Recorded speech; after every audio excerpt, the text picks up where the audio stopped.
Sejam bem-vindos a mais um podcast.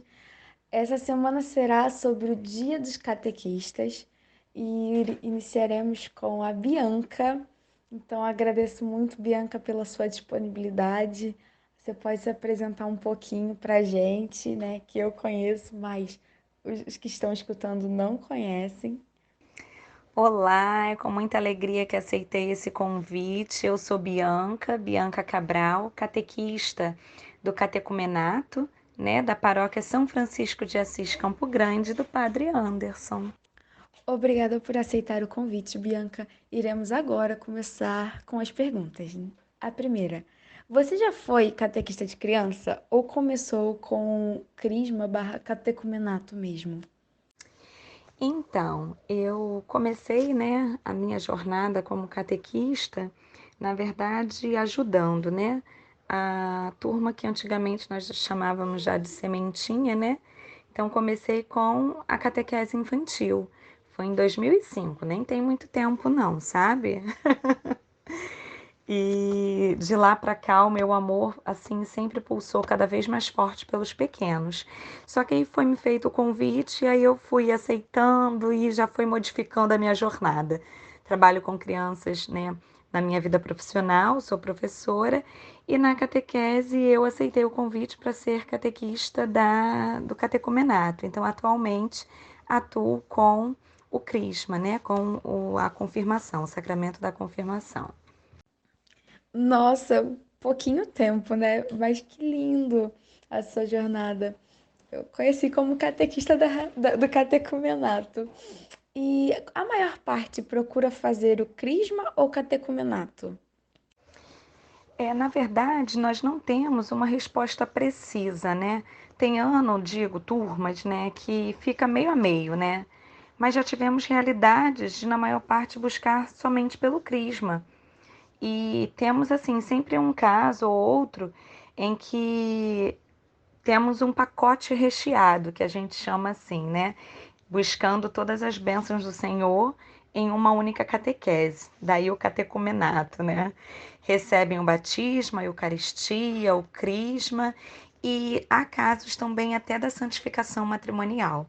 É uma bênção muito grande. Nosso coração fica realmente muito, mas muito radiante de alegria. A cada um que consegue, né, dar conta dessa catequese, dessa caminhada e consegue chegar até o final. É uma alegria muito grande para nós. E tem também os casos das pessoas que vão para buscar somente a Eucaristia e o Crisma, né? Acontece também. Mas é assim, não tem uma resposta precisa para essa pergunta. Né? É bem misto, costumo dizer que é bem misto. É uma bênção. Cada turma uma caixinha de surpresas, pensando como algo bom, claro. E quanto tempo é determinado para uma turma de crisma? O tempo, né, determinado para a formação do crisma, do catecumenato, ele é um ano, né? Um ano dá para poder fazer toda a formação e há casos até que um ano e meio, né? E geralmente é na época da Páscoa, né?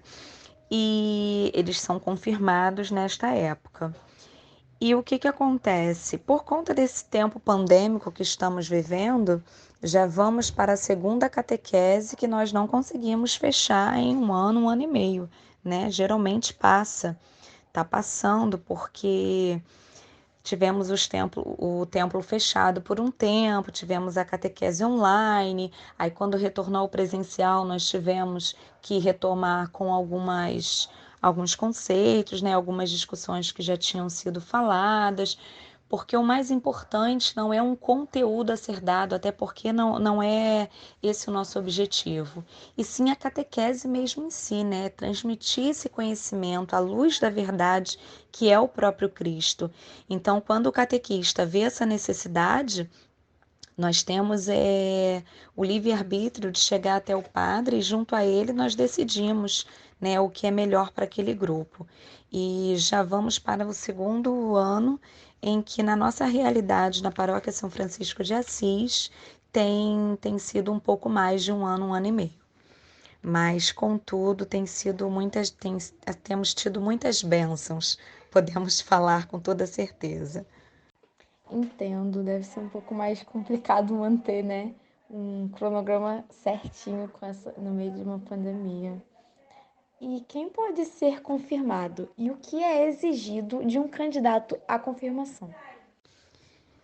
Então, a confirmação é qualquer cristão católico que tenha recebido o sacramento do batismo, ele e esteja em estado de graça, ele pode receber a confirmação. Mas vale ressaltar que para isso existe o catecumenato, né? É, o catequizando entra, ele é introduzido, né, na turma, e ali ele vai ter uma única formação, e se ele precisar somente do crisma, ele vai receber o crisma com aquela formação que está sendo dada. E aquele que precisa, que não tem o batismo, por isso existe os sacramentos da iniciação cristã. Ele vai iniciar nessa mesma catequese, ele vai receber primeiro o batismo e depois ele recebe a Eucaristia e ele é assim confirmado. Passa a receber também a confirmação, né? O sacramento do crisma. Vale ressaltar que estar em estado de graça, muitas pessoas, muitos jovens, né, quando iniciam a catequese, fazem essa pergunta e têm essa dificuldade de compreensão. Estar em estado de graça significa não ter cometido nenhum pecado grave. O que é o pecado grave? É o pecado mortal. E mediante um pecado grave, ele vai estar sempre se reconciliando com Deus através da penitência. Vou ressaltar aqui o Catecismo da Igreja, em que ele diz o documento do Catecismo da Igreja chamado IUCAT, né, que é o Catecismo da Igreja para os jovens, na linguagem dos jovens. Ele é perguntas e respostas, né? Não, na verdade, somente para os jovens, mas ele é de fácil acesso e foi feito mesmo para que a gente tenha essa linguagem mais direta. Claro que não muda em nada o conteúdo do SIC original, né? Mas é porque este é em perguntas e respostas. Essa é a diferença do IOCAT. Um jovem cristão, ele traz para gente que um jovem cristão que se prepara para a confirmação encontra-se numa das mais importantes fases da sua vida. Ele fará tudo para apreender a fé com o seu coração e o seu entendimento. Rezará pelo Espírito Santo, só e juntamente com os outros, reconciliar-se-á consigo, com as outras pessoas do seu meio e com Deus, através do sacramento da penitência, que também se aproxima de Deus quando se cometem os pecados menos graves. É, essa mensagem foi retirada da página 122 da pergunta 206 e se encontra também no SIC original, né, no Catecismo da Igreja, o amarelinho, no artigo, no parágrafo 1306 a 1311. Que bela definição que o Cat nos traz. Eu gosto bastante do YouCat. E como você decidiu ser catequista? Você falou que o chamado ocorreu em 2005. E, né, como aconteceu? Ah, essa pergunta me traz muitas, muitas memórias. Então, eu respondi anteriormente, né, na apresentação, e vou falar aqui mais detalhado. Foi em 2005, sim. Eu sempre fui muito apaixonada por crianças, né? E recebi o convite de um padre muito querido, que na época era o nosso pároco na paróquia minha de origem, foi o padre Mário. E na época ele era o padre da Sagrada Família e também foi quem me acompanhou, né, muitos momentos da minha vida, principalmente nas direções espirituais, em um bom tempo da minha vida de caminhada. Ele foi sempre um querido na nossa família, Padre Mário. Ah, eu conheço a paróquia, mas não conheço o pároco. Acredito que ele não seja da minha época, mas Que lindo quando quando o padre nos chama, né? É Jesus nos chamando.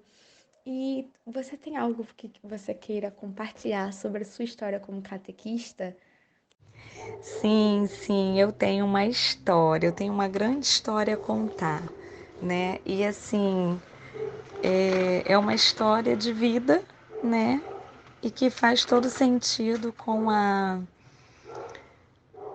minha vida de catequese, né? Com a minha vida pastoral. É, eu costumo dizer que é uma história bem legal. Meu filho ama ouvir essa história. Quando eu dava catequese infantil, né, lá na paróquia Sagrada Família no Mendanha, eu sempre que ia recepcionar os pais, tinha sempre um jovem, né? Ele vinha, trazia duas crianças, deixava as crianças na catequese e ia embora. Na hora de vir buscar, né, as crianças, ele também vinha, retirava as crianças, e eu percebia sempre um olhar diferenciado daquela pessoa para mim, né? E uma vez eu conversando, eu percebi, né, que a pessoa estava intencionada, a pessoa tinha, né, um interesse, e eu fiquei muito nervosa, muito sem graça, e eu automaticamente eu já tirei aquilo da minha cabeça e falei, não, eu sou muito jovem, né, 15 anos na época, eu não quero. Ia completar os 15, né? Porque, como eu falei, eu estava ajudando na catequese, eu não tinha uma turma minha definitiva ainda, era bem jovem. E aí, é, essa pessoa começou a. Toda missa que eu estava, ele estava, todos os eventos, ele tentava se aproximar. E aí, um ano se passou, né? Eu falei que não me aproximei, a gente teve um momento de conversa, e aí eu falei que eu não tinha interesse, não queria saber de nada, de namoro, muito jovem. E ele não desistiu. Quando eu completei 15 anos, nós começamos a namorar. E aí namoramos, tivemos o tempo do namoro, do noivado, eu sempre ali firme na catequese, trabalhando firme na igreja nas pastorais. E aí escolhemos, né, ficar noivo, ficar noivos e escolhemos para o nosso momento a sacristia. Ficamos noivos diante de Jesus, né, no sacrário. Somente eu, ele e o nosso amado. Foi um momento muito lindo, muito, muito lindo mesmo. Ninguém da nossa família estava sabendo que estávamos ficando noivos e decidimos falar, né, mostrar para a família essa grande festa, até porque na nossa família era muito comum as grandes festas, né? Minha irmã tinha ficado noiva na época, tinha feito uma grande festa, foi muito legal. E a família toda, né, os amigos, sempre chamando para a grande festa do noivado, mas nós escolhemos um momento bem a sós. E foi muito legal. Aí ficamos noivos, marcamos o casamento, né? Casamos e já estamos há 12 anos casados. E temos um pingentinho, né, dessa linda história. Uma história bem rápida sendo contada, mas demoraram-se 6 anos. Tudo isso até chegar ao casamento. E hoje nossa família é composta, né?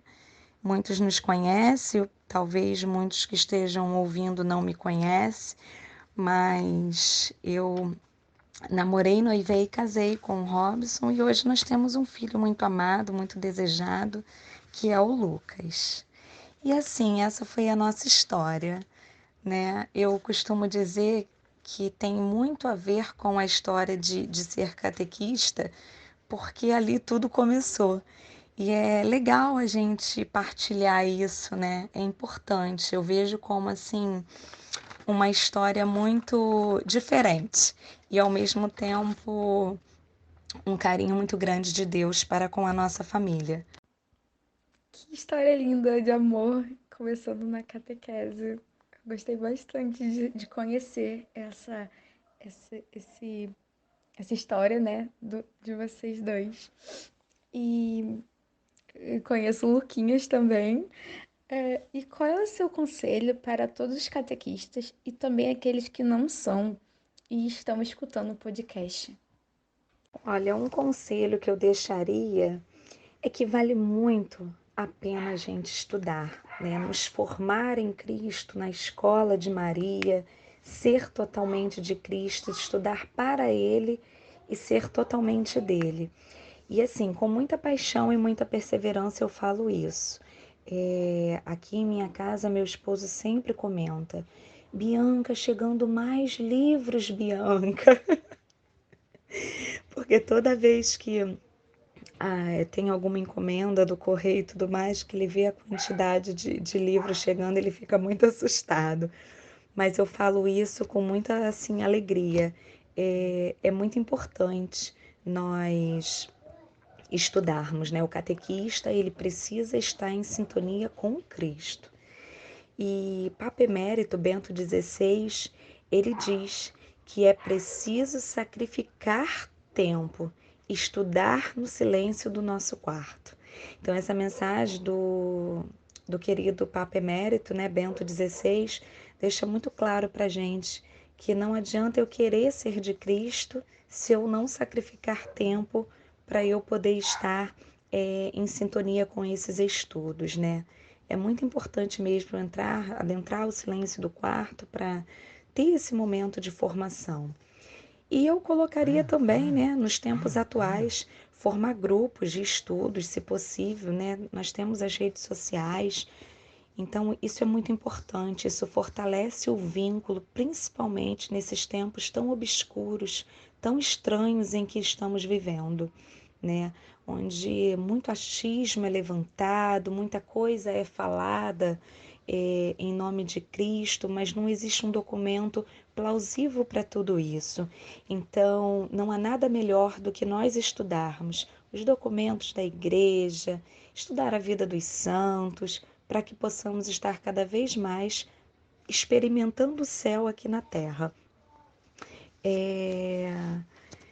A irmã Lúcia tem uma frase dela muito bonita que diz que ser catequista é deixar-se transformar pelo amor de Jesus.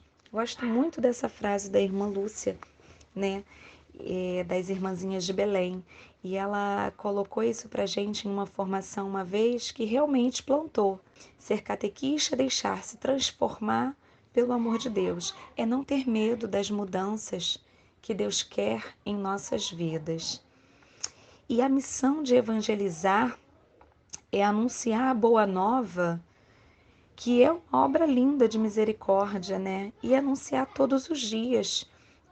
Eu fico muito triste quando eu ouço, né, algumas falas isoladas, né? Ser catequista somente na igreja.